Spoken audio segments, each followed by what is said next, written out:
한국은 왜 이제서야 유명해졌죠? 캐면 캘수록 어이가 없네요. 여기 미국의 한 여대생이 눈물을 흘리고 있습니다. 감정이 너무 격해져서 통곡하듯이 소리를 내며 꺼이꺼이 울고 있는데요. 이 소리를 들은 부모님이 다가와서 무슨 일이냐고 묻습니다. 여대생은 컴퓨터 화면을 가리키고 있고 화면에는 한국인들이 나오는데요. 아버지는 컴퓨터 화면을 뚫어지게 쳐다보다가 딸이 우는 모습에 컴퓨터를 강제 종료해버립니다. 컴퓨터를 종료해도 그치지 않는 오늘의 주인공의 눈물. 부모님은 주인공에게 평정심을 유지하라고 말하며 호흡을 진정시키는데요. 도대체 한국의 어떤 모습 때문에 통고까지 하게 된 것일까요? 바로 지금 사연을 들어보겠습니다. 오늘의 사연 시작합니다. 안녕하세요. 저는 미국 샌디에이고에서 살고 있는 캐서린입니다. 저의 삶은 그렇게 대단하지 않았습니다. 고등학교 시절 다른 또래들과 다름없이 공부하고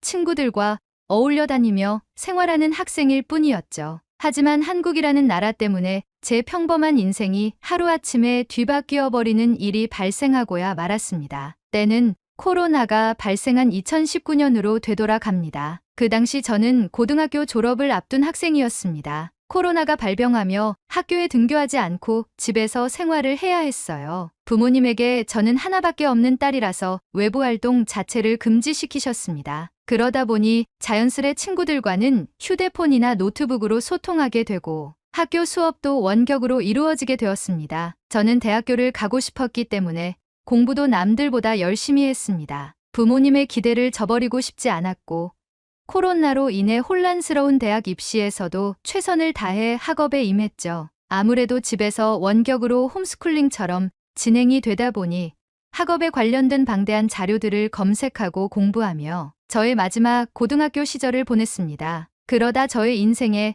전환점이 한번 찾아오게 되었어요. 제 원래 목표는 아버지처럼 금융회사에 입사해서 아버지의 길을 따라가는 장래를 생각했습니다. 항상 정장을 차려입고 한 손엔 검은색 서류 가방을 들고 출근하시던 아버지의 모습이 어릴 적부터 멋져 보였기 때문입니다. 저도 깔끔하게 정장을 입고 아버지와 함께 회사로 출근하는 모습을 상상하곤 했었죠. 하지만 제가 꿈꿔온 장래희망이 바뀌게 되어버렸습니다. 코로나 때문이었죠.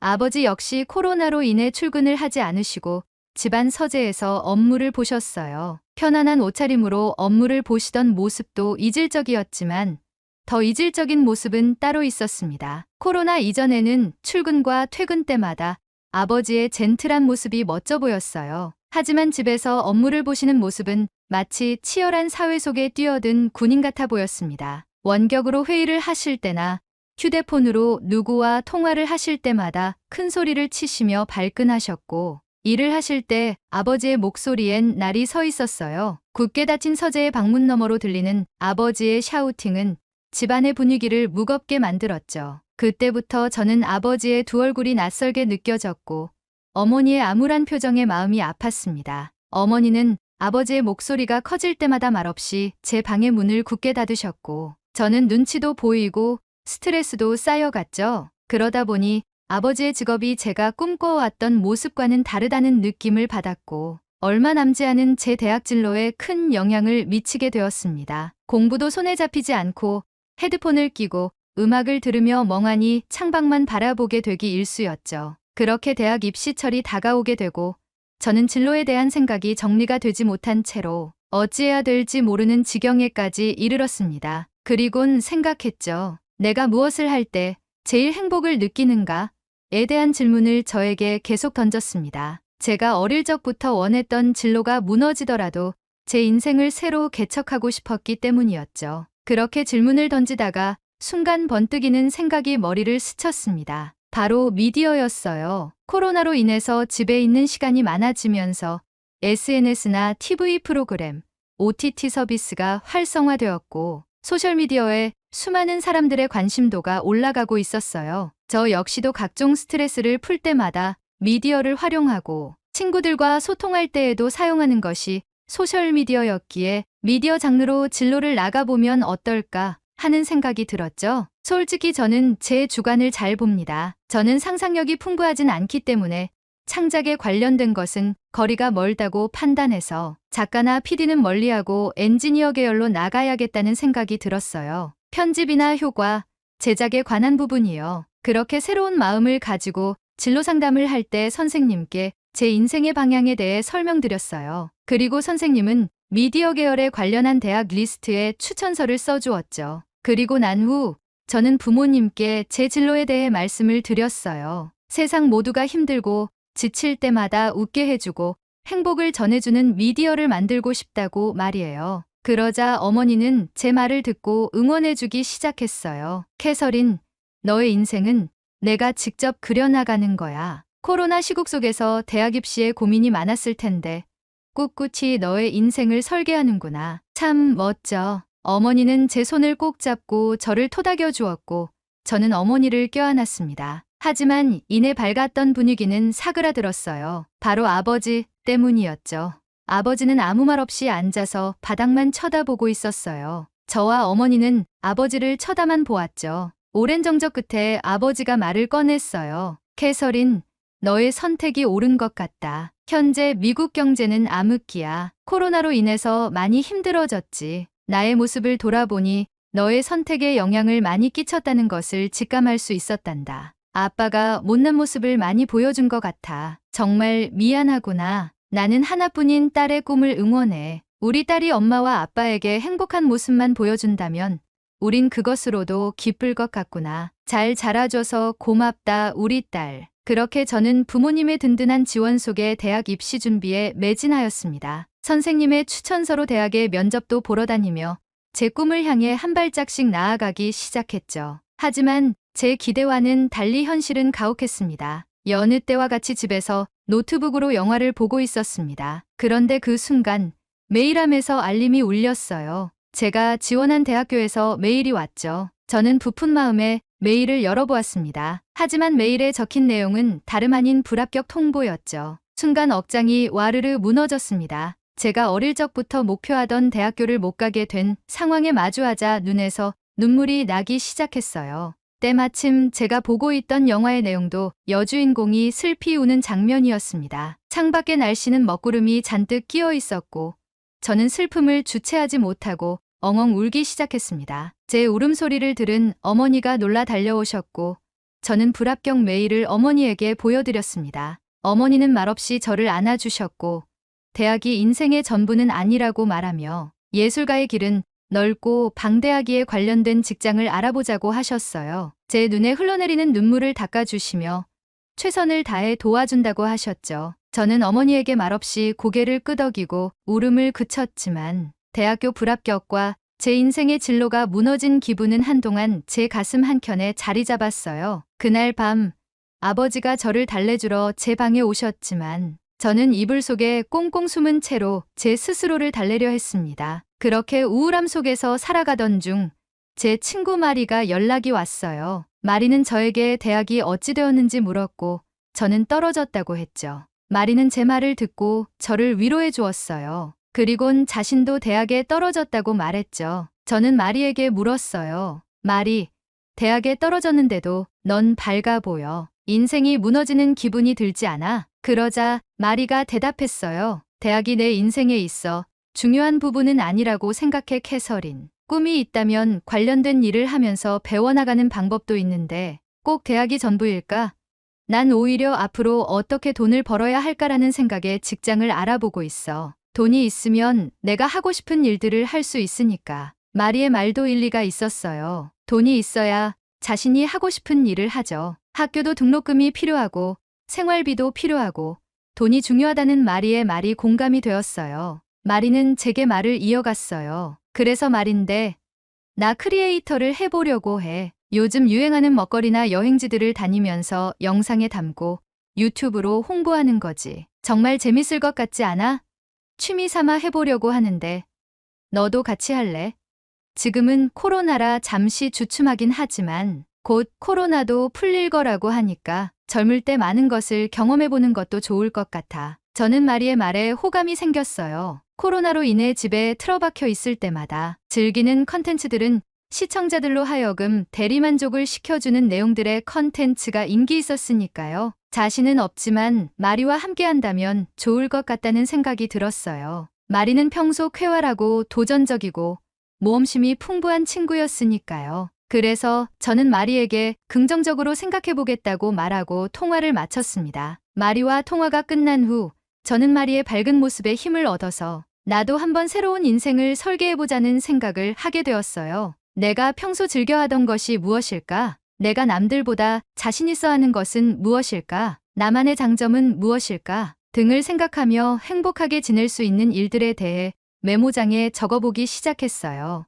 우선 저는 영화와 드라마, 예능 프로그램을 보는 것을 좋아해요. 출연하는 인물들의 캐릭터에 동화되어 공감하고 감정을 같이 나누는 것을 잘하는 것 같아요. 그리고 저는 목소리가 좋아요. 어린 시절 제가 책을 소리내어 읽을 때마다 주변에서 뉴스 앵커나 아나운서, 라디오 DJ를 하라고도 했었거든요. 그리고 솔직히 얼굴도 좀 괜찮게 생긴 것 같아요. 학창 시절 저에게 대쉬하는 남자애들이 많았고 여자 친구들에게도 인기가 있었죠. 제 스스로 이렇게 말하니 뭔가 부끄럽긴 한데 제 장점들을 적어보다 보니 이렇게 적게 되었어요. 그렇게 하나하나 나열하다가 내가 지금 해볼 수 있는 것이 무엇일지에 대한 고민을 하기 시작했어요. 운동을 열심히 해서 몸매를 가꾼 후에 모델을 해볼까? 지역 방송사에서 라디오 DJ를 배워볼까? 방송 아카데미에 들어가서 방송국의 아나운서로 취직을 해볼까? 등 많은 생각을 하며 제 나름대로 제 진로를 구축해 나가기 시작했죠. 그러던 어느 날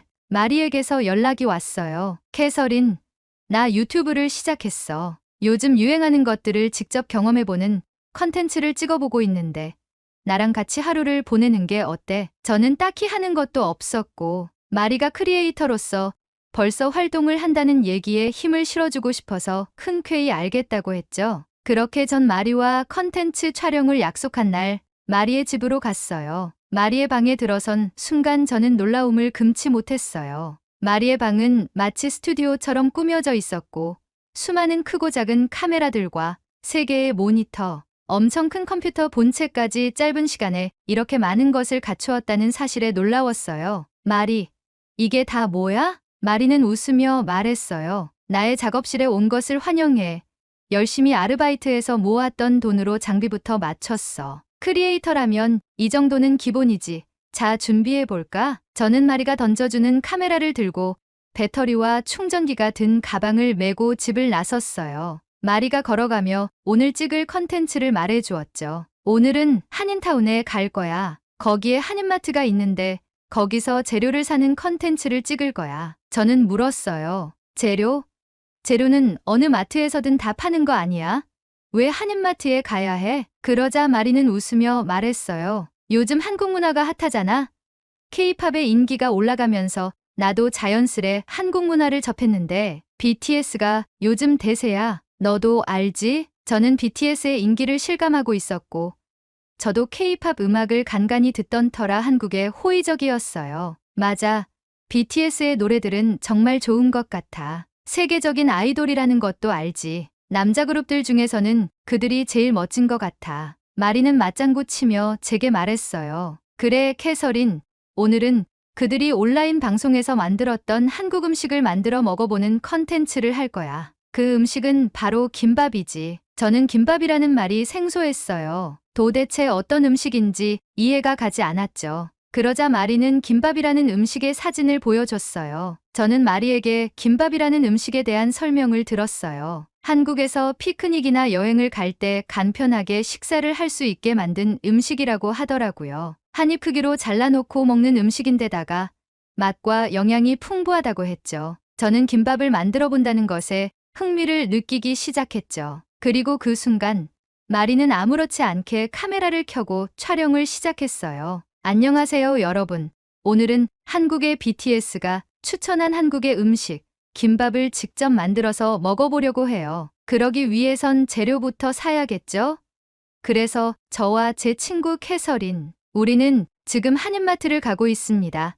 캐서린 인사해주세요. 저는 마리의 텐션에 당황하였지만 마리가 하라는 대로 따라서 카메라를 향해 손을 흔들었어요. 마리는 그런 제 모습에 웃음이 빵하고 터졌고 저도 같이 웃으며 마트로 향했죠. 마리의 모습을 보니 정말 전문 크리에이터 같은 모습을 보였어요. 유튜브에서 간간히 보이는 브이로거들처럼 아주 유연하고 쾌활한 말투로 카메라에 대고 이야기를 이어가기 시작했죠. 저는 마리의 뒤를 따르며 어찌해야 될지 몰랐지만 마리가 잘 이끌어주고 반응을 유도하며 노력하는 모습에 저도 동화되어 어느덧 같이 촬영을 하고 있었죠. 그렇게 저흰 한인마트에 가서 김밥에 필요한 재료들을 구매하는 영상을 촬영한 뒤 마리의 집으로 돌아왔습니다. 촬영을 잠시 멈추고 마리는 숨을 돌리며 제게 말했어요. 이제 김밥 재료를 손질해서 김밥을 만들어 볼 거야. 캐서린, 나의 조수가 되어줘. 넌 지금부터 나의 수셰프야. 저는 웃으며 알겠다고 말하고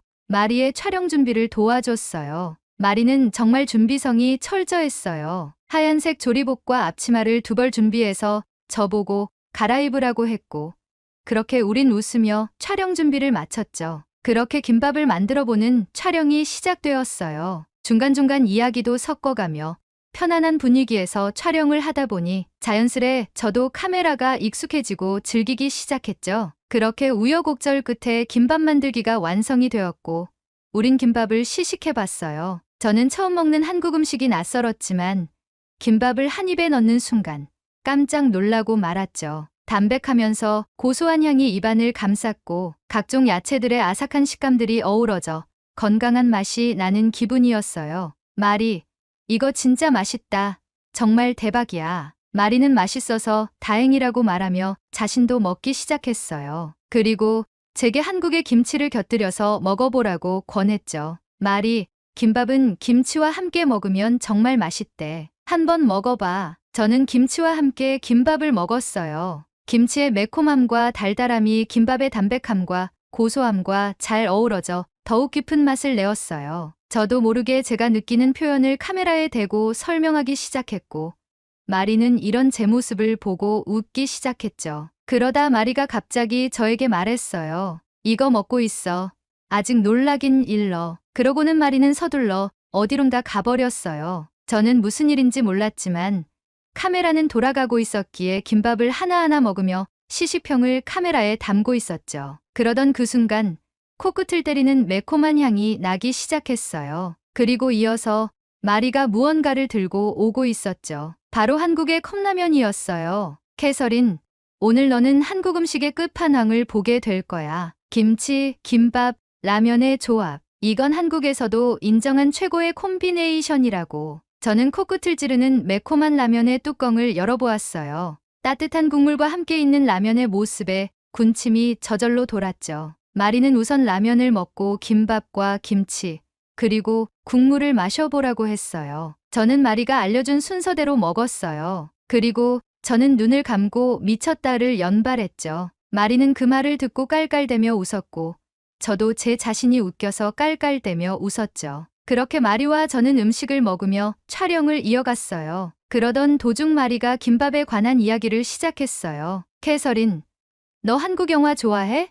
김밥에 관련된 한국 영화가 있는데 추천해줄게. 꼭 봐봐. 저는 이미 김밥과 라면에 반해버렸기 때문에 흔쾌히 그 영화를 보겠다고 다짐했어요. 그렇게 마리와 컨텐츠 촬영이 끝나고 식기들과 촬영 장비들을 정리하고 저는 집에 가보겠다고 했죠. 그러자 마리가 제게 말했어요. 캐서린, 오늘 어땠어? 저는 마리에게 말했어요. 아주 재밌었어 마리. 하루 종일 촬영하느라 고생했겠지만 어느덧 나도 즐기고 있었고 맛있는 음식도 먹어서 좋았어. 또 해보고 싶다는 생각이 들었어. 그러자 마리는 저에게 제안을 했어요. 너도 시간이 될 때마다 이렇게 컨텐츠를 촬영해봐. 나름 즐거운 취미 생활이 될 거야. 그리고는 마리가 제게 카메라를 하나 쥐어줬어요. 이거는 빌려주는 거야. 마음껏 찍어보는 것도 좋은 방법 중 하나야. 아까 카메라랑 친해진 것 같아 보여서 보기 좋았어. 너도 잘할 수 있는 컨텐츠가 있을 거야. 저는 마리의 말에 힘을 얻으며 기회가 되면 찍어보겠다고 했어요. 그렇게 저는 카메라를 들고 집에 왔죠. 침대에 누워 카메라를 켜고 화면에 비치는 제 모습을 한동안 보면서 생각했어요. 과연 내가 어떤 컨텐츠를 만들 수 있을까? 그러다 문득 마리가 추천해준 한국 영화가 떠올랐어요. 그래, 마리가 추천해준 한국 영화를 보면서 리뷰하는 영상을 한번 찍어봐야겠다. 그렇게 저는 각오를 하고 잠에 들었어요. 다음날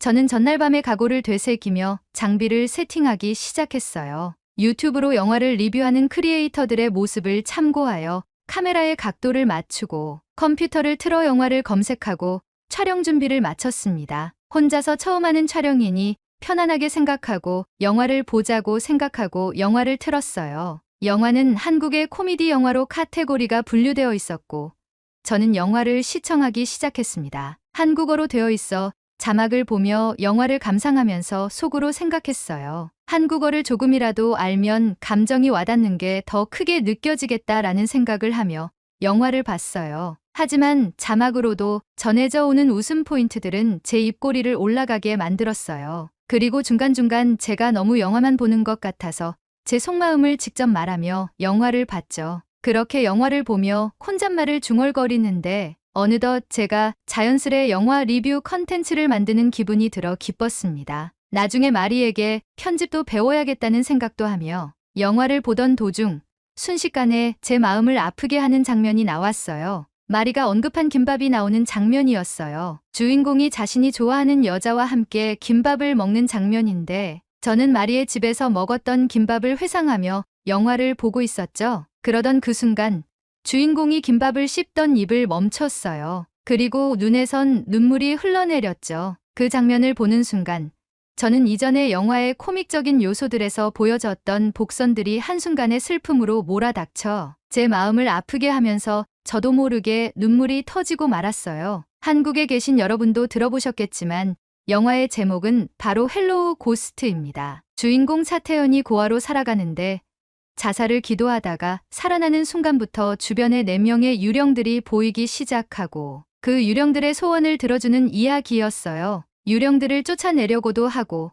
주인공이 다시 자살 기도를 하려 해도 유령들이 이를 막으면서 주인공을 괴롭히는 내용이었죠. 유령들의 소원이 어이가 없어서 코믹적인 요소들이 초중반에 엄청 많이 보여서 단순히 웃으며 즐기는 영화로 생각했던 제게 마지막 반전은 큰 눈물을 자아내게 했습니다. 그 눈물의 매개체는 김밥이었고 저도 모르게 소리를 내며 통곡하게 되었어요. 제가 우는 소리를 듣고 부모님은 걱정이 되어 제 방에 들어오셨고 저는 그럼에도 불구하고 눈물을 쏟고 있었죠. 가슴이 찢어질 듯한 고통에 흐느끼고 있는 제 모습을 보시고 아버지는 컴퓨터를 종료했습니다. 어머니는 이게 무슨 일이냐며 왜 울고 있냐며 저를 안아주었어요. 저는 아버지에게 다시 컴퓨터를 켜라고 소리쳤고 아버지는 당황했습니다. 저는 부모님에게 자초지종을 설명하고 정말 슬픈 영화를 본 것 같다고 말하며 부모님에게 같이 영화를 보자고 했어요. 제가 감정을 컨트롤하지 못해서 흐느끼고 부모님까지 들어오셨기에 촬영한 영상은 쓰지 못할 것 같아서 카메라를 껐습니다. 그리고 온전히 우리 가족은 다시 처음부터 헬로우 고스트를 시청하기 시작했어요. 저는 김밥까지의 내용을 알고 있어서 다시 보면 감흥이 없을 줄 알았지만 결과를 알게 되니 이전의 장면들이 더 슬프게 다가왔습니다. 부모님은 웃긴 장면에서 웃으며 시청하는데 저는 몰래 올라오는 눈물을 훔쳐야 했죠. 그리고 마지막에 김밥이 나올 때 저희 부모님은 제가 왜 울었는지 알겠다고 말하며 저를 감싸 안고 눈물을 흘리셨습니다. 영화가 끝나고 부모님은 너무 감동적인 영화라고 말하며 한국인이 영화를 잘 만든다고 칭찬했어요. 그러다 아버지가 제게 물었어요. 캐서린, 아까 카메라로 무엇을 찍는 것 같았는데 뭐였니? 저는 마리의 이야기부터 시작해서 제가 하려고 하는 컨텐츠를 설명하기 시작했어요. 부모님은 가만히 듣고 계시다가 제게 말했어요. 내가 정말 좋아하는 일인 것 같구나. 어릴 때부터 넌 영화를 좋아했잖니? 그리고 네가 꿈꿔오던 미디어 계통의 일이니 애정을 가지고 한번 도전해보는 것도 좋겠구나. 아빠와 엄마는 내가 하고 싶은 것이 있으면 적극 지원해줄게. 한번 해보려무나. 저는 그 말에 감동하여 부모님을 껴안았고 감사하다고 말했습니다. 부모님이 방을 나가시고 저는 방을 둘러보았어요. 마리의 방과 비교해보며 제 방에 대한 컨셉을 짜기 시작하고 제가 하려고 하는 컨텐츠에 맞게 장비를 맞춰야겠다는 생각을 했어요. 부모님께 저의 계획을 전달드리고 제 방을 꾸미기 시작했습니다. 저는 저만의 컨텐츠를 확립했습니다. 제 컨텐츠는 헬로우 고스트와 같은 한국의 숨은 명작들을 찾아서 영어권 국가에 소개하는 컨텐츠를 진행하는 것으로 컨셉을 잡았습니다. 한국어도 배워서 시청자들에게 감정을 더 생생히 전달드리고 한국의 역사와 문화도 공부하며 한국의 정서를 시청자들에게 제공하는 컨텐츠를 계획하며 진행하기로 했죠. 그렇게 크리에이터의 길로 접어들게 되었고 지금까지 활동하고 있습니다. 저는 트위치라는 라이브 방송 플랫폼에서 방송 중입니다. 한국에는 트위치 방송이 서비스가 종료되었다고 들었어요. 그래서 저는 한국의 컨텐츠의 해외 반응을 유튜브 영상으로 편집해서 유튜브도 해볼까 합니다. 몇 달 전 한국의 차태현 배우가 출연한 출연작 중 무빙이라는 시리즈가 유행이었어요. 라이브 방송 때 반응이 폭발적이었죠. 이미 수많은 사람들이 한국의 영화, 드라마를 즐기고 있고 호평이 이어지고 있습니다. 여러분이 직접 느낄 수 있도록 유튜브에 업로드할 영상을 만들어 올릴 테니 많은 관심 부탁드립니다. 채널 개설하면 여기를 통해 채널 홍보도 할게요. 헬로우 고스트와 무빙 아직 보지 않으신 분들에겐 정말 추천하는 영화입니다. 제 인생의 진로를 결정할 수 있게 해준 한국의 음식, 김밥과 한국 영화들에게 감사의 인사를 전합니다. 앞으로도 좋은 컨텐츠 기대하겠습니다. 감사합니다. 오늘의 사연은 여기까지입니다. 저도 제보해준 영화 2편을 다 봤는데요. 다시 봐도 명작인 것 같습니다. 외국인들이 공감할 만한 한국의 숨은 명작이 또 무엇이 있는지 댓글에 남겨주시면 감사하겠습니다. 그리고 오늘의 이야기에 공감하신다면 구독, 좋아요 한 번씩 부탁드리겠습니다. 다음에 더 좋은 사연으로 여러분을 찾아뵙겠습니다. 시청해주셔서 감사합니다.